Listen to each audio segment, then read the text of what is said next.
duelos de 1 para 1 é muito difícil marcá-lo quando ele pega uma bola sem cobertura. Então, tá a legal. gente está muito contente com o que ele consegue produzir. Faltou um pouquinho ali de acabamento na hora de poder fazer o passe, ou a gente chegar com mais gente na área também, mas ele fez uma partida muito boa enquanto estava 11 contra 11.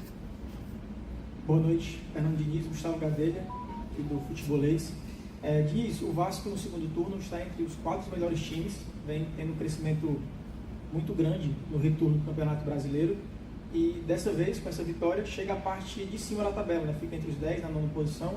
Queria saber de você se o torcedor do Vasco já pode sonhar com algo a mais, quem sabe no pré-Libertadores, já muda o pensamento, já foge um pouco daquela zona do rebaixamento, o time já vai chegando na parte de cima, já começa a vislumbrar, quem sabe, uma vaga na pré-Libertadores?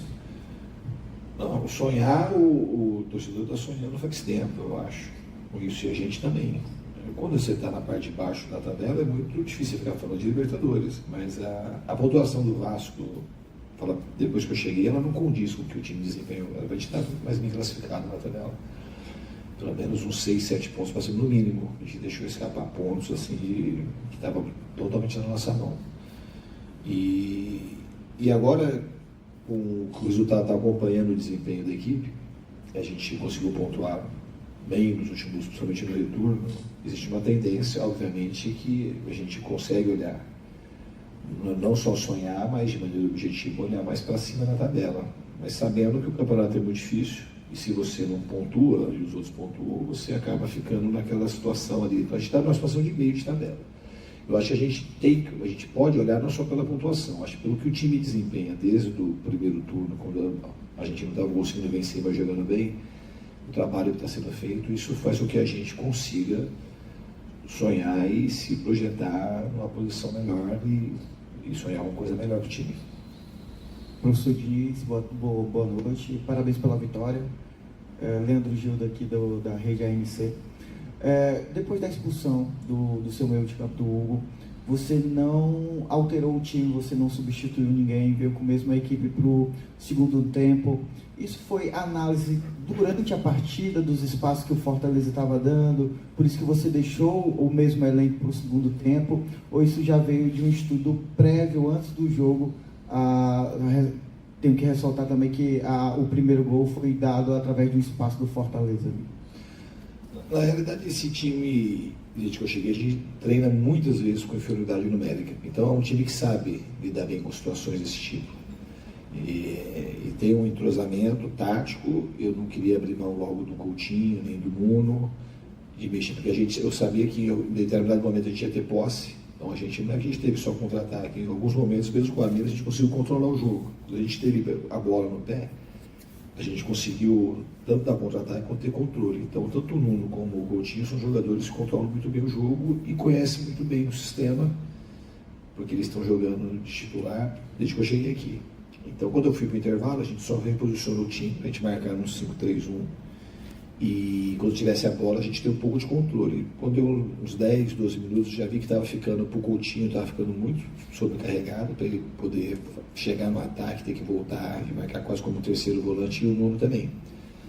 E aí eu fiz as trocas, coloquei o jogador mais fresco, com mais saúde e com uma característica um pouco mais de mais força e mais velocidade, que eu acho que a gente conseguiu quando a gente tinha posse, e aí ter até o contra-ataque com mais velocidade com a entrada dos jogadores, do David, principalmente ali do lado, que é um jogador que chega, ele ajudava a marcar e toda hora conseguia chegar na frente. Então ele tinha ali 30, 35 minutos para jogar, eu sabia que ele ia aguentar fazer a dupla função.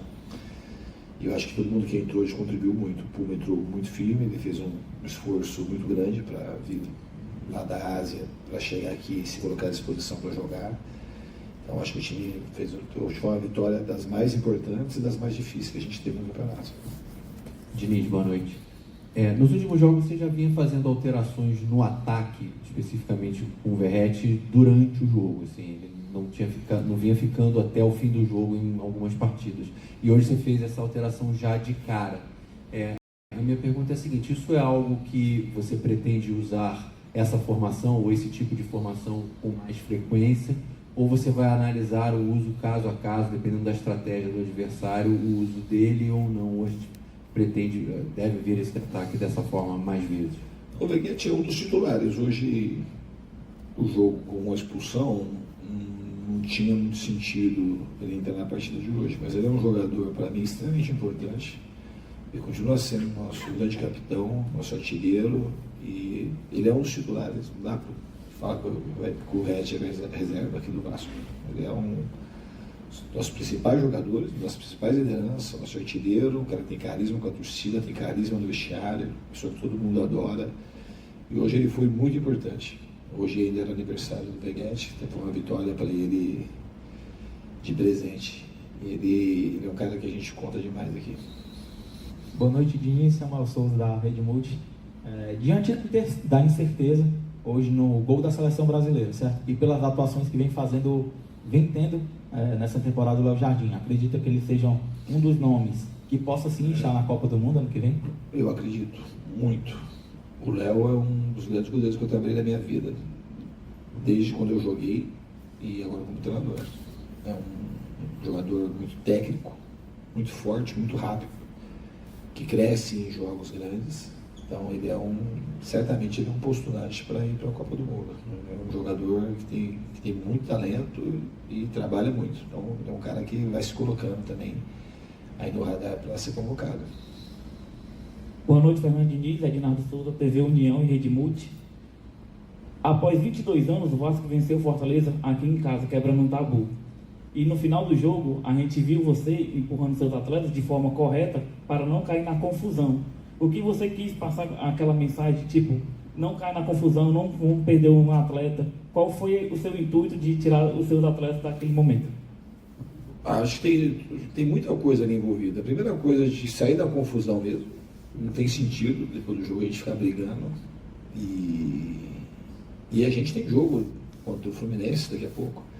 Ali para expulsar um jogador, ele fica se aproximando, assim, e o Fortaleza tá numa situação delicada, todo mundo muito nervoso, a gente ganhou o jogo, não tinha por que a gente ficar discutindo com ninguém, e nem ficar se provocando. Então eu queria que eles saíssem dali. Eu acho que os jogadores do Vasco, de maneira geral, tiveram uma postura também muito boa, até que a gente não teve ninguém expulso, a gente conseguiu controlar, os jogadores se controlaram, depois a gente foi comemorar com a nossa torcida.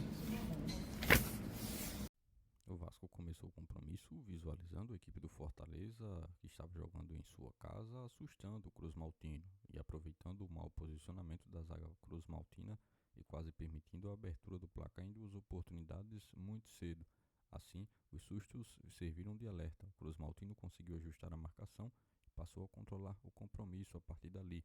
Pelo lado direito, Andrés Gomes foi o grande destaque. O jogador conseguiu brincar na ponta direita e permitiu com sua velocidade conseguisse encontrar caminhos que permitissem a criação de algumas jogadas, inclusive elas que permitiram algumas boas chances que não foram aproveitadas pelo setor mais próximo do gol, o setor ofensivo. O jogo foi perdendo intensidade e ficando bem truncado, com muitas faltas. Aos 40 minutos, o lance que, obviamente, mudou bastante coisa. O Hugo Moura entrou feio em uma falta e permitiu com que o cartão amarelo de forma inicial pudesse ser revisado pelo VAR e assim se tornado, logo após a revisão, um vermelho direto. O Vasco passou a lidar com um jogador a menos, mas mesmo assim não se recuou e permitiu com que durante os minutos finais do primeiro tempo pudesse, em uma jogada individual do atacante Ryan, que vive uma fase muito boa, permitir com que o Cruz Maltino, mesmo com um jogador a menos,